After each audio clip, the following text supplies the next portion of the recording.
Mes visi džiaugiamės Lietuvos rinktinės sėkmingų žaidimų per 2 kėlinius antroje rungtynių dalyje. Tačiau, jeigu atidžiai sekate rungtynes, pastebėjote, kad dažniausiai starto penkete pradedantiems krepšininkams nepasiseka. Taip atsitiko Renaldui Seibučiui, taip atsitiko Gecevičiui. Martynas Pocius atrodęs fantastiškai pakilęs nuo atsarginių žaidėjų suolelio, taip pat nesublizgėjo pačioje rungtynių pradžioje, kai žaidė starto penkete. Kodėl taip yra, kad krepšininkams yra, nepasiseka pasirodyti gerai starto penkete? Tie, kurie išeina į starto penketą, jie kaip ir turi didžiausią atsakomybės krūvį. Tai yra, visi laukia pradžios, visi susikaupę stebi, kas įvyks. Tai yra, bet kokia pradžia visuomet yra toks momentas, kada purta žmonės. Tai yra, bet ką pradedant.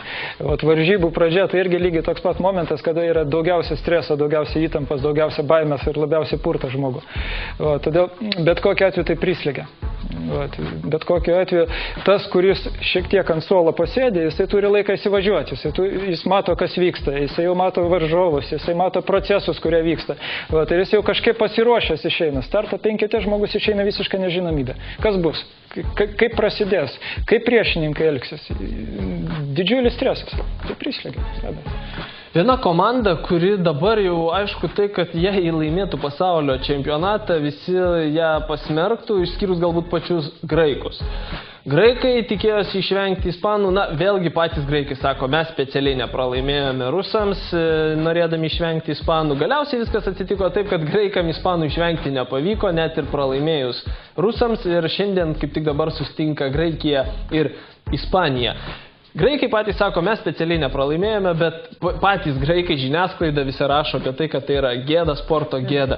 Kaip tai paveiks krepšininkus, kaip paveiks jų pasirodymą? Štai tai, žinant tai, kad visas pasaulis tave vadina apgaviku, išskaičiuotoju. Be abejo, tai neigiamai įtakoja žmogų. Jeigu visuotinis pasmerkimas, bloga nuomonė, nenori, tai labai sunku nuo to atsiriboti. Ir net švyturį matant, tu neatsiribosi. Galbūt tai ir įmanoma atsiriboti, bet vėl tai yra sunkiau. Jeigu žmogus yra labai gerai psichologiškai pasiruošęs, galima atsiriboti. Bet tai yra daugiau jėgų kainuoja. Didesnė įtampa. Daugiau reikia išskirti tam atsiribojimą ir mažiau lieka jėgų pačiam žaidimui tada. Balansas sunkesnis. Mariau, ko jūs palinkėtumėt mūsų rinktiniai iš savo pusės, iš savo perspektyvos?